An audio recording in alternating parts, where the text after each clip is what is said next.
હઝરત મુહમ્મદ પૈગંબર સાહેબ સઅવના જન્મ પ્રસંગે આમોદમાં વિશાળ જુલુસ યોજાઈ. હઝરત મુહમ્મદ પૈગંબર સાહેબના જન્મ પ્રસંગે આમોદમાં વાવડી ફળિયામાં આવેલી જુમ્મા મસ્જિદથી મુસ્લિમ બિરાદરો દ્વારા ધાર્મિક ઝંડા સાથે હર્ષોલ્લાસથી જુલુસ કાઢ્યું હતું, જેમાં મોટી સંખ્યામાં મુસ્લિમ બિરાદરો જોડાયા હતા અને નારાએ તકદીર, નારાએ રિયાસત, સરકાર કી આમદ મરહબા, દિલહાર કી આમદ મરહબાના નારાઓથી સમગ્ર આમોદ નગરનું વાતાવરણ ગુંજી ઉઠ્યું હતું. જુલુસમાં નાના બાળકો તેમજ યુવાનોના હાથમાં રહેલા ઈદે મિલાદના ઝંડાઓએ ભારે આકર્ષણ જમાવ્યું હતું. આ પ્રસંગે આમોદના મુસ્લિમ બિરાદરોના મકાન ઉપર પણ ઈદે મિલાદના ઝંડા લગાવેલા જોવા મળ્યા હતા.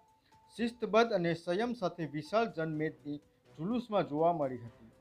ઉત્તર પ્રદેશના કિચોછા શરીફથી આવેલા હઝરત અબુ બકરિયા શિપલી મિયા જુલુસમાં હાજર રહ્યા હતા, જેમણે દેશવાસીઓ હઝરત મુહમ્મદ પૈગંબર સાહેબના શાંતિ અને ભાઈચારાનો સંદેશો આપ્યો હતો અને દેશમાં ભાઈચારો બની રહે તેવી દુઆ કરી હતી.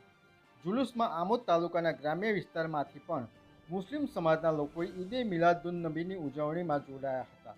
જુલુસ દરમિયાન ઠેર ઠેર દૂધ, ઠંડા શરબતની અને નિયાઝની વહેંચણી કરવામાં આવી હતી. જુલુસ દરમિયાન કોઈ અનિશ્ચિત બનાવ ન બને માટે આમોદ પોલીસ દ્વારા ચુસ્ત પોલીસ બંદોબસ્ત ગોઠવવામાં આવ્યો હતો. वालेकुम वरहमतुल्लाहि वबरकातुहू।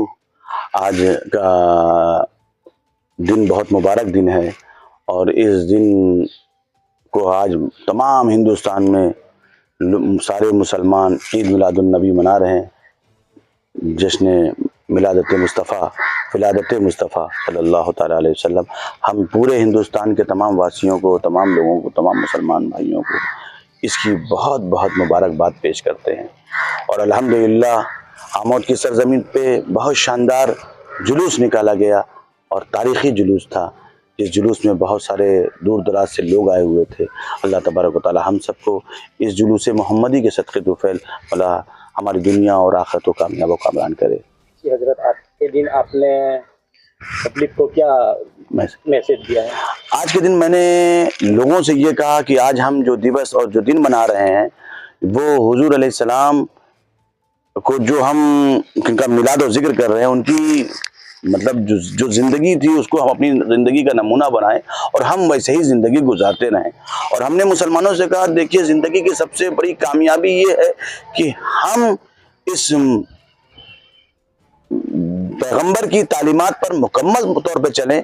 और हमारे पैगंबर ने जो कहा अपनी ज़िंदगी के साथ तुम इंसाफ करो, तो हमें चाहिए कि हमें अपनी ज़िंदगी को इंसाफ के साथ रह करके गुजारना चाहिए। और जिसने अपने इंसाफ नहीं किया, चाहे अपनी फैमिली हो, चाहे अपना मुल्क हो, चाहे अपना शहर हो, चाहे अपनी दीनी तालीमात हो, चाहे अपनी निगाह हो, अपने कान हो, वो इंसाफ नहीं किया तो इंसान कहीं कामयाब नहीं हो सकता। हमारी मुसलमानों को चाहिए अपनी ज़िंदगी में इंसाफ से काम लें और जिस मुल्क में इंसाफ होता है वो मुल्क हमेशा कामयाब होता है। वो मुल्क ख़त्म कर दिया जाता है जहाँ इंसाफ नहीं होता है, और वो लोग भी ख़त्म कर दिया जाता है जहाँ पर जो इंसाफ पसंद नहीं होते। अल्हम्दुलिल्लाह मेरे नबी ने हमें इंसाफ सिखाया है और हमारे नबी के जो सहाबा थे, चाहने वाले थे, असहाब जी ने कहते हैं अबू बकर सिद्दीक, उमर, उस्मान, अली और जितने असहाबा किराम थे, सब ने अपनी पूरी ज़िंदगी में इंसाफ से काम लिया है। यही वजह है कि इस्लाम न जाने कितने मुल्कों में, कितने देशों में फैला हुआ है, और उसकी वजह ये थी कि मुसलमानों ने हमेशा लोगों के साथ इंसाफ किया। और यही इंसाफ की वजह है कि आज मुसलमानों के दिल में उनके नबी बसे हुए। VMP news, think positive.